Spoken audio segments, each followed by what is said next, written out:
Assalamualaikum warahmatullahi wabarakatuh. கண்ணியத்திற்குரிய முஅல்லிம் மற்றும் முஅல்லிமாக்களே, மதிப்பிற்குரிய ஆசிரியர்கள் மற்றும் தாய்மார்களே, அன்பிற்குரிய சகோதர சகோதரிகளே, மார்க்க கல்வியின் சிறப்பும் இன்றைய முஸ்லிம்களின் நிலைமையும். அல்லாஹ்வுடைய மார்க்க கல்வியின் சிறப்பு. கண்ணியத்திற்குரியவர்களே, லா ஹயாத்த இல்லா பில் இல்ம். கல்வி இல்லாமல் வாழ்க்கை கிடையாது. கல்விதான் கிடைக்கின்ற உள்ளத்தை வெளிச்சமாக்கும் ஈடுபடும்.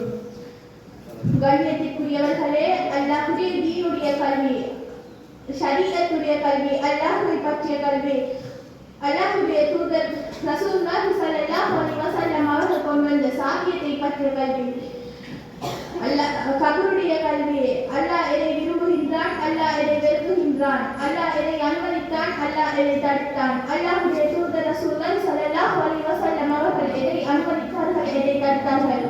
தொழுகை, அந்த தொழுகையை எவ்வாறு தொழ வேண்டும், அந்த தொழுகையுடைய ருக்குன் என்ன, அந்த தொழுகையுடைய ஷுரூத் என்ன, இப்படி அல்லாஹ்வுடைய மார்க்கத்திலே எந்தெந்த துறைகள் இருக்கின்றதோ அந்த துறைகளுடைய முழு நாணயங்களையும் தௌஹீத் முதல்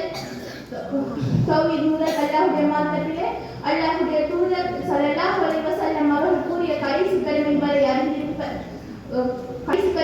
கற்க வேண்டியது இந்த சமூகத்தில் இருக்கக்கூடான ஆண் பெண் அனைவரின் மீதும் கட்டாய கடமை ஃபர்து கிஃபாயா. இன்னொன்று ஃபர்து ஐன். அல்லாஹ்வுடைய மார்க்கத்தினுடைய கல்வியை கற்பது ஃபர்து கிஃபாயா, இந்த துன்யாவுடைய கல்வியை கற்பது.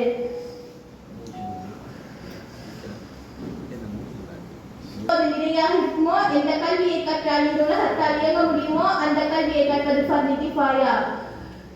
ஃபர்து கிஃபாயா, இந்த துன்யாவுடைய கல்வியை கற்பது. இது உங்களுக்கு விருப்பமானது. நீங்கள் எதை வேண்டுமென்றாலும் எப்போது வேண்டுமென்றாலும் கற்றுக்கொள்ளலாம். இதை குறித்து நாளை உங்களிடத்திலே விசாரணை செய்ய மாட்டான். வைத்தியருக்கு படிக்கலாம், ஆசிரியருக்கு படிக்கலாம். உலகத்திலேயே எந்த துறையை வேண்டுமென்றாலும் தேர்ந்தெடுத்து இந்த உலகத்தை நீங்கள் வாழ வைப்பதற்காகவும் இந்த உலகத்திலேயே நீங்கள் வாழ்வதற்காகவும் கற்கலாம். ஆனால் நாளை இதை குறித்து மறுமையில் விசாரணை கிடையாது. ஆனால் அல்லாஹ்வை பற்றிய கல்வி, அல்லாஹ்வுடைய தூதரை பற்றிய கல்வி, இந்த இல்முத்தீன், இல்மு ஷரீஹா ஒவ்வொரு முஸ்லிமான ஆண் பெண் அனைவரின் மீதும் அல்லாஹ்வால் கடமையாக்கப்பட்ட கடமை. முக்கியத்துவம் இருக்கிறது. எதை கற்பதில் நாம் ஆர்வம் செலுத்துகிறோம், எதை கற்பதில் இந்த முஸ்லிம் சமூகம் ஆர்வம் காட்டுகிறார்கள், எதை கற்பதில் இந்த முஸ்லிம் சமூகம் குறைவை காட்டுகிறார்கள்.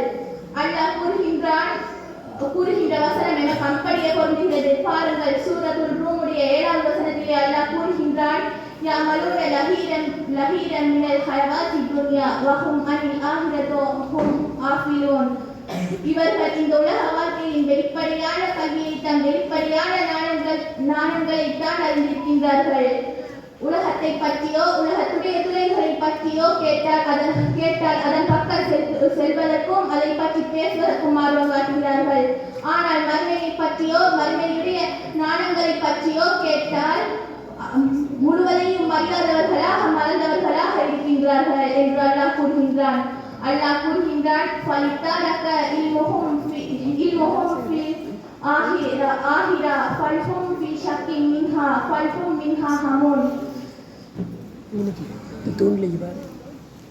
மறுமையை பற்றி நாணம் அவர்களுக்கு இல்லை, மறுமையை பற்றி அவர்கள் சிந்திப்பதில்லை, மறுமையுடைய நாணங்களை அவர்கள் பெறுவதில்லை, அதை பற்றியோ அவர்கள் சந்தேகத்தில் இருக்கின்றார்கள்.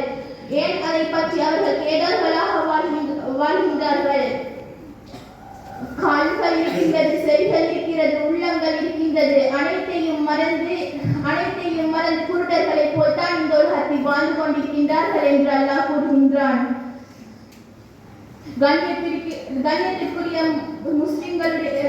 கண்ணியத்திற்குரியவர்களே, முஸ்லிம்களுடைய நிலைமையை அல்லாஹ்வுடைய தீனுடைய நிலைமையை எடுத்து பாருங்கள்.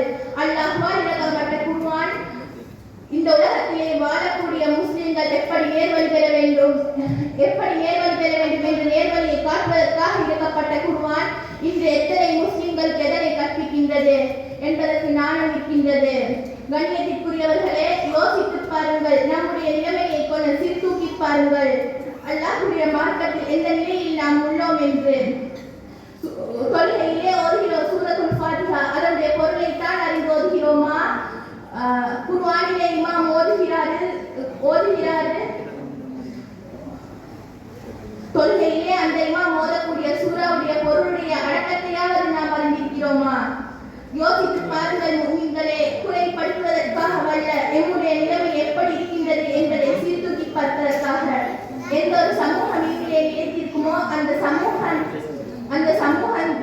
வெற்றியில் நிலைத்திருக்கும்.